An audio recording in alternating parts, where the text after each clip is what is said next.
You were big in the election, obviously in Pennsylvania. Now, I guess you're in the Wisconsin Supreme Court race. Why plug in?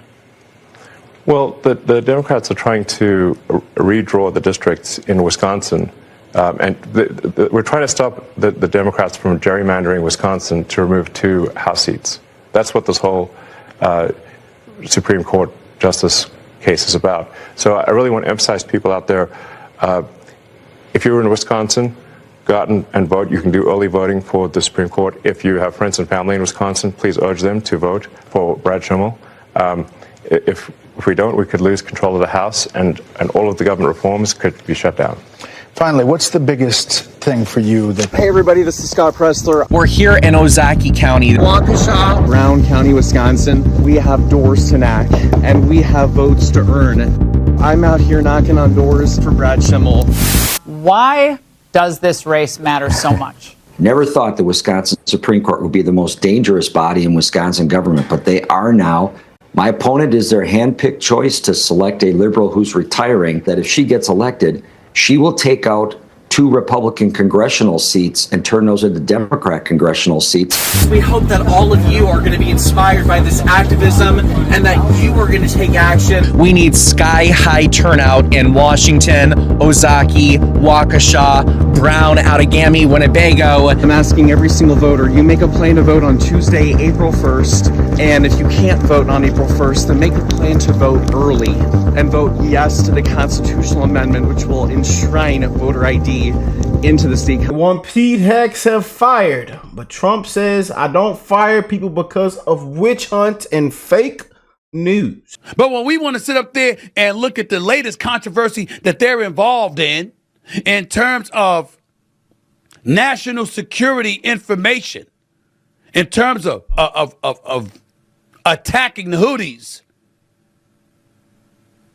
with Mr. Hegseth himself, who to me falls under a DEI category, by the way, and we want to talk about this man being fired. Were y'all talking about people being fired when Biden pulled troops out of Afghanistan? When at least 13 lives were lost? When billions in equipment were left in Afghanistan? The sloppy manner in which we parted ways? Were you talking about the same thing then? Because this ain't worse than that. Want to really see something that said, take a look at what happened. Hey. Why this beat so cold? We will make America proud again. When you try to, We will make America wealthy again. And yes, together, we will make America great again. Oh boy, Wisconsin. What's going on, family? I hope everybody is blessed, well, healthy, and that nothing but the best is going on in all you beautiful people's life. We definitely had to get into this and spread the word. But Democrats are currently trying to sell 2 House seats behind the Wisconsin Supreme Court. If we don't elect Brad Schimel on April the 1st, we will likely lose the House in 2026. Legislative victories gone, budgets gone. Oh boy, and here's this Dingleberry. So they call this fellow the leader, and they said dollar store Obama. Y'all don't disrespect my dollar store now. Do not disrespect our dollar store. We're not going to do that because the dollar store is a wonderful place. Worse, way lower than that. I tell you, at the bottom of the pot.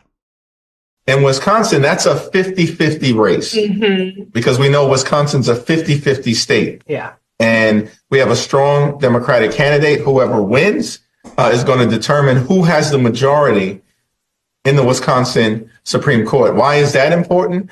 Because there are gerrymandered congressional lines right now in Wisconsin. Wisconsin's a 50-50 state, as I mentioned, but there are 6 Republicans and only 2 Democrats out of an 8-person delegation because the lines are broken. Right.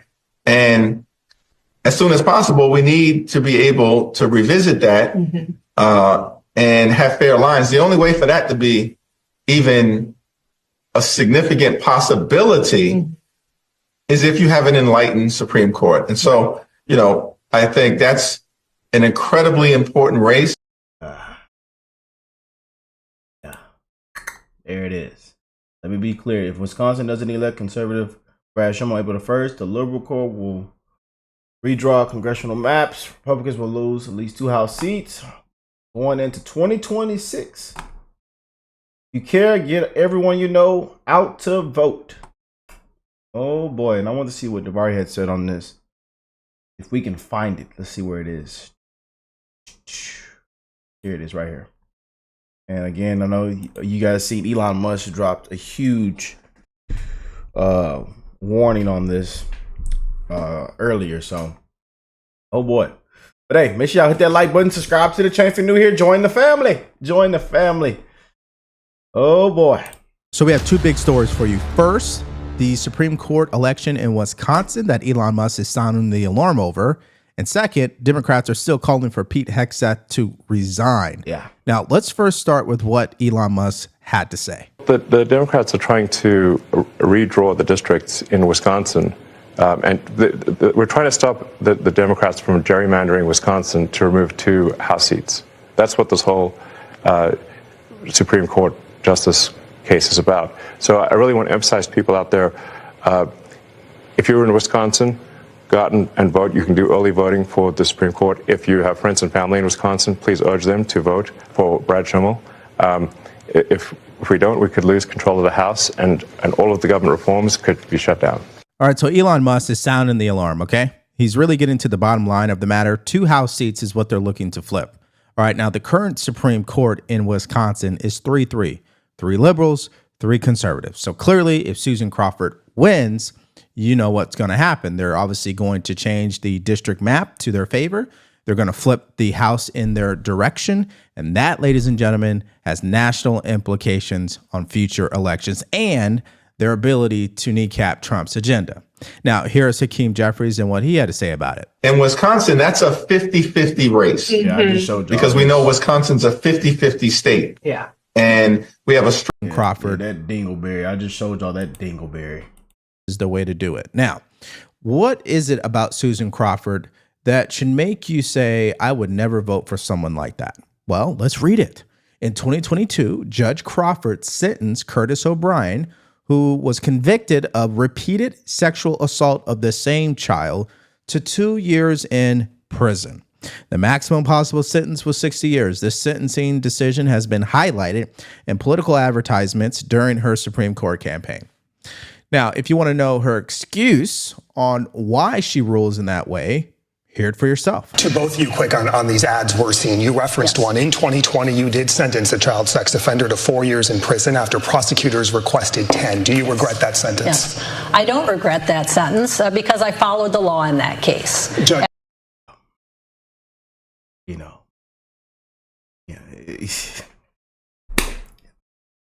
Yeah. Yeah. You know. Nothing new with these people, you know. No common sense. They don't. So they follow about the law. It's just all a scam. You know, nothing but lies. The people don't want it on this side. They and that's why I'm glad we have an administration that actually knows what a criminal is now. We actually know how to spell L-A-W. Did I spell it right? We actually know, man.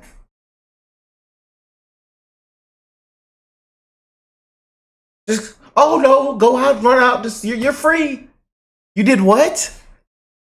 Oh, all right. Well, it's okay. You go out back. You go back out there. Have a nice one. And they said, oh, make sure it's wide open. Come on in. It's all right. It's all right. You did what you did what? Oh, it's all right. Come on in. It's okay. Yeah, we know how that goes.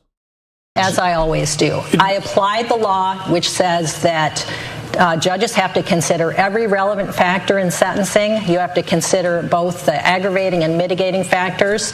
And the Supreme Court has said you have to order the minimum amount of prison time you believe is necessary to protect the public. That's what I did in that case and every other case. And my goal is always to keep the community safe. And those have been sentences that have been successful. They have kept the community safe, unlike the short jail sentences that Brad Schimmel has entered over and over, where people have gone on to commit new crimes. That's when you know the sentence has failed. All right, let's understand her answer. She claims that she was following the law, and that's why she gave the criminal a lighter sentence. But then 5 seconds later, she's like, well, I'm just doing what I got to do to keep people safe. Well, how does that add up exactly if you're giving criminals lighter sentences that allow them to get back on the streets and commit the same crime again? Now, in this second clip, you're going to find out that this is actually her talking point during the campaign, which is to use the same answer over and over and over again, and that is that she's just following the law. You know, that case and the other cases they're attacking me on, those are cases I sent people to prison for several years on and then ordered them to be on supervision for several more years after that. The case you're mentioning, that was a man who had no prior criminal record. The first day he spent in jail was on that sentence. That's something we have to take into consideration as judges. And the prosecutor's recommendation is one factor among others. So I apply the law when I'm making decisions. I'm not there to just rubber stamp what the prosecutor's asking me to do. I take it very seriously and I consider it, but I'm there to, as a judge, make the sentence that I believe will keep the community safe. And that's a guy who's going to be on supervision until he's over 70 years old. I felt that it was a decision that is going to protect families and children and communities in Wisconsin. So I do stand by that decision and the other decisions that I've made as a judge. Now, the good news for Brad Schimmel, who is the opponent that President Trump has endorsed, and Elon Musk has actually invested $12 million into his campaign, there's not any controversial clips from him. Right? It was easy to dig up Susan Crawford, but for Brad, there wasn't any. Now, what's interesting about this race is how hotly contested it is. It's a billionaire brawl in the Badger State. On the left, George Soros and Illinois Governor J.B. Pritzker are pouring in cash. On the right, Elon Musk going full throttle, even making an appearance tomorrow night, hosting a town hall. His PAC's dangling $1 million lottery for signing his anti-activist judge pledge, clarifying after a since-deleted post that said, voters. Now, Wisconsin AG Josh Call suing to stop Musk, saying it's illegal. So, of course, you're not going to hear anything from Democrats crying about George Soros investing into Susan Crawford's campaign, but you will hear them crying about Elon Musk invested into Brad Schimmel, which is why they try to take him to court over this. He put this up. On Sunday night, I will give a talk in Wisconsin to clarify a previous post. Interest is limited to those who have signed the petition in opposition to activist judges. I will also hand over checks for $1 million to two people to be spokesmen for the petition. And it's the $1 million to individuals where Democrats go off the rails. And so they try to sue him in court.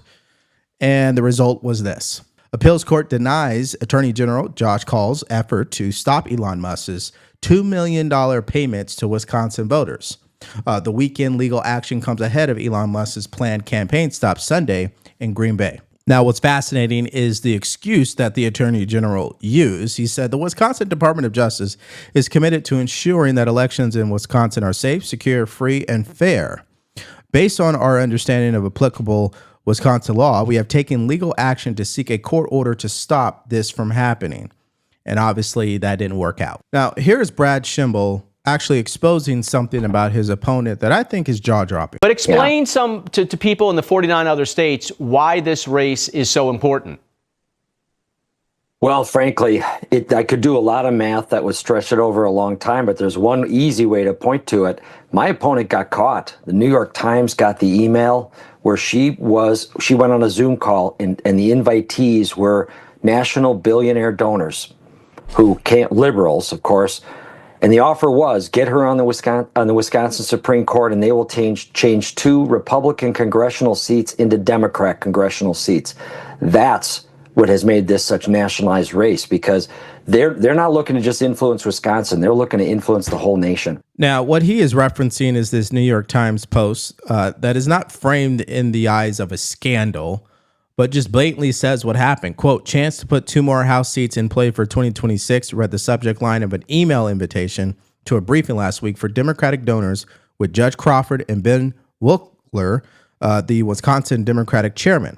Among those who organized the event, and you're going to want to pay attention to this, were aides to Reid Hoffman. Sound familiar? The billionaire Democratic donor and a robust supporter of Wisconsin Democrats. Former Attorney General Eric Holder, who is the chairman of the National Democratic Redistricting Committee, also plans to travel to Wisconsin to campaign for Judge Crawford. So clearly Democrats are on alert as it pertains to this election. And so again, if you know people, friends, family, you're in Wisconsin yourself, make sure they vote if they haven't already. Yeah, so obviously the big players and big donors are focused on Wisconsin. The minions of the Democratic Party is still focused on Pete Hegseth and looking for him to resign, which I don't believe is ever going to happen. Now, one of the big questions that have come out, why hasn't Trump fired Mike Waltz, the National Security Advisor, or at least fired someone? Let's first hear Bill O'Reilly's explanation on why. Let me correct the record, because I have the best sources in the White House of any reporter in the country. He's not protecting anybody. Believe me, all of them got the message, including J.D. Vance, all right, that if you do it again, you're done, you're history.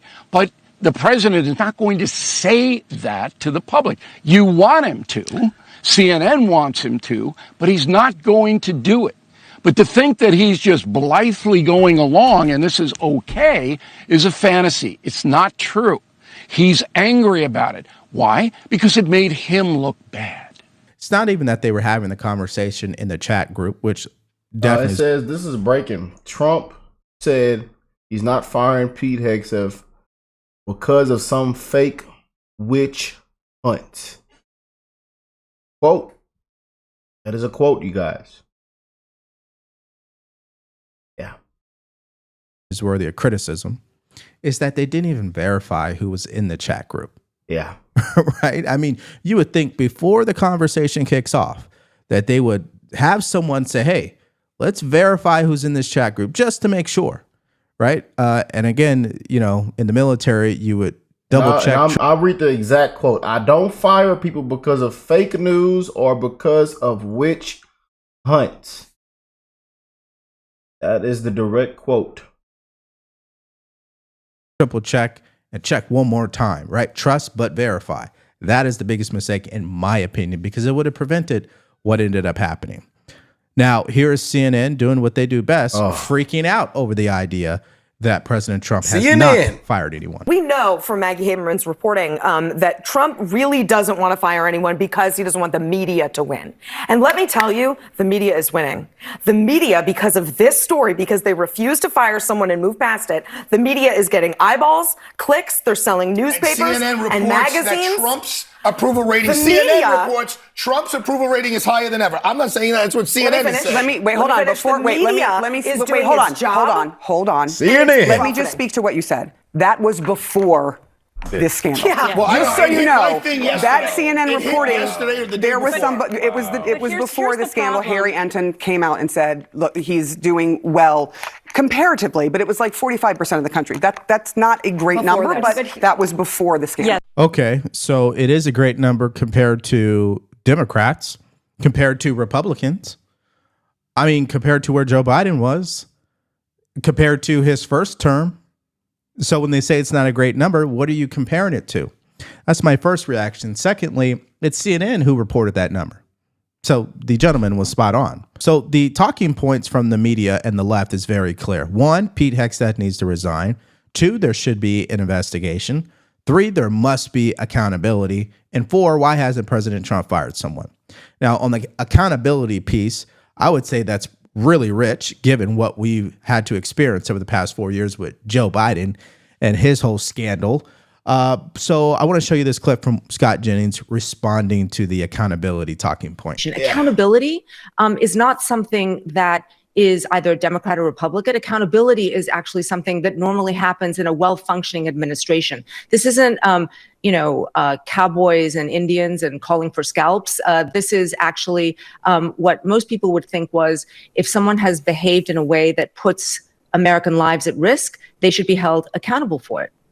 Scott, what's your response? Laura, may I, since she addressed me, I'll answer it. Please. In a Democratic, you don't have to make up hypotheticals, Lulu, about if this happened in a Democratic administration. Let me take you back in time. Let's go. In a Democratic administration, the Secretary of Defense oversaw a disastrous military operation in which 13 servicemen died in Afghanistan. Then to try Bam, boom, right there. That's what I'm glad Scott beat me to it, because I was finna say it. As soon as she got done.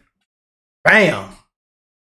to make up for it, they vaporized like 7 children in a drone strike. Then later, the Secretary of Defense went AWOL and didn't even tell the commander-in-chief. This is a completely you don't different have to thing come that up you're, with a hypothetical, these are two Lulu, different things that you're discussing. the bar And I can apparently take you is back in very time, high, Scott, and I very can high talk for about the Iraq dismissing a War. Secretary of Defense. So, of course, according to their point of view, they don't see it that way. They believe that's a different situation. It's not as bad as Pete Hegseth. The Secretary of Defense did not put anybody at risk. But once again, they forget the service members who died. And that's the problem with them. Ever since those 13 service members. I would love to hear from you guys. What do y'all think of this? Please leave me some comments down below. I can't wait to read. Let me know how y'all feel about this, man. How you feel about Pete Hegseth? This whole Signal Gate. Comment down below, man. Oof. Lives were sacrificed. They just have a smug attitude about it. They never actually give them the respect that the families deserve, these service members deserve, because they always just gloss over it. I don't want your words to fall on ears that cannot hear you. like. Lulu, what's your reaction? My reaction is it's not the same thing. Not the same I can thing. take you back in time and talk about the Iraq You're War. right, because people There are died. different things People that died in the make- last there case are and not in people this make case. mistakes. This was using an unsecure method of discussion Like they by said the that, 'cause top people members died. of this administration to discuss top secret, a top secret and Who very died? In which case did people die? military In which officers. case did people die? Yeah, so it's just a shame because I don't understand why two things can't be true at the same time. Pete Hegseth, Mike Waltz, the administration, they made a big mistake by using Signal chat group to discuss those type of details. They obviously made a mistake by not verifying who was in the chat group. That is a big one. And it's also true that Joe Biden and the last Secretary of Defense made the ultimate mistake where 13 service members lost their lives. And it wasn't by bad luck. It was because they failed to adhere to the intelligence on the ground, where they said an impeding attack would occur. And the orders from the top was to not do anything about it. So again, rules for them, but not for me, is the liberals' mindset. Look, Michael, there has to be accountability for what happened here. For Secretary Hegseth sharing on this Signal chat group concrete and specific attack plans for an attack on the Houthis that was about to be carried out and that was inadvertently shared with a magazine editor. I've led a letter to the inspectors general of the Department of Defense and several other relevant departments. Senator Warner, who's the ranking Democrat in the Intelligence Committee, a number of senators who are veterans like Senators Duckworth and Kelly, Leader Hakeem Jeffries have all joined in calling for Secretary Hegseth to resign. But to your point, Michael, so far there's been limited public outreach by Republicans asking for any accountability or investigation. There was a joint letter from the chair and ranking of the Armed Services Committee, Senators Wicker and Reed, asking for an investigation. But there's been little beyond that. And frankly, I think they're just ducking and hoping that this blows over. Now, to make sure that all sides are being heard in this story, we got to give some credit to Laura Loomer here, okay? Because she was on this since day one, by the way. And she sums it up in this post. So just listen to this. When Signal Gate exposed that Atlantic editor Jeffrey Goldberg was added to a Trump admin group chat, I did some digging. Alex Wong is Mike Waltz, Deputy National Security Advisor. He's married to a DOJ attorney named Candace Chi Wong, who worked under Biden and Obama. I probably butchered the name. Don't judge me, okay? You're not hearing this from the GOP or conservative media. This is what happens when no one properly vets national security officials. You embarrass the president. And that's a very good point. Again, it's a colossal mistake, not a catastrophic one. It does invite the word conspiracy into this conversation because, again, how does he actually get into the group chat? And you can't tell me, oh, well, you know, it happened on accident. I thought I was putting someone and the number happened to be wrong. Okay, listen, I was born at night, but I wasn't born last night, right? So, again, I find it fascinating that she can get to the bottom of this, but nobody in the Trump admin can. Can someone please explain that? I think that is another criticism here. But overall, what this is not is a full-blown national scandal. Lord, Luma, she be on point, man, with a lot of stuff. You know, you might get hit up on it, but I'm just saying she be on point. She be on point with a lot of things, man. She really be doing some deep digging. You know, got her reporters got down there on the hill getting attacked by Democrats. Oh boy. That the Democrats want it to be, and that is just the fact of the matter. Now I want to hear from you guys in the comment section below. But oh boy, what do y'all think of all this? I can't wait to read the comment section, man. I can't wait, you know. But people say we support Pete Hegseth. Hey, Wisconsin Republican people, let's make it too big to rig in Wisconsin. Yes, indeed, man. But again, let me know what y'all think of this. It says Pete Hegseth not going anywhere, so give it up. Hopefully, Wisconsin voters will come out like they did for President Trump. Yeah. Democrats went from woke to cringe. You stand with Elon Musk, you stand... Yeah, buddy. But a lot is going on, man. A lot is going on. I don't think anybody resigned when 13 Marines died in Afghanistan from the last administration. You know, we got to keep it real, man. We just have to keep it real, you know. But can't wait to hear from you guys in the comment section. I love you, family. God bless you all. Y'all have an amazing rest of your weekend. Getting ready for a new start, new week, a new month.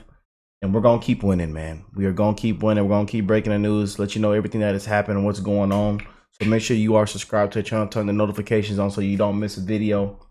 And also follow me on X. I am following everybody back. OkayRickk on X, Twitter, showing love to Common Sense Patriots, man. Everybody that follows me on X, I am giving you a follow back. And we just hit a thousand milestone of following 1,000 Patriots back. So we're gonna continue to follow all you guys back, and I will catch y'all in the next one. Peace and love, you guys.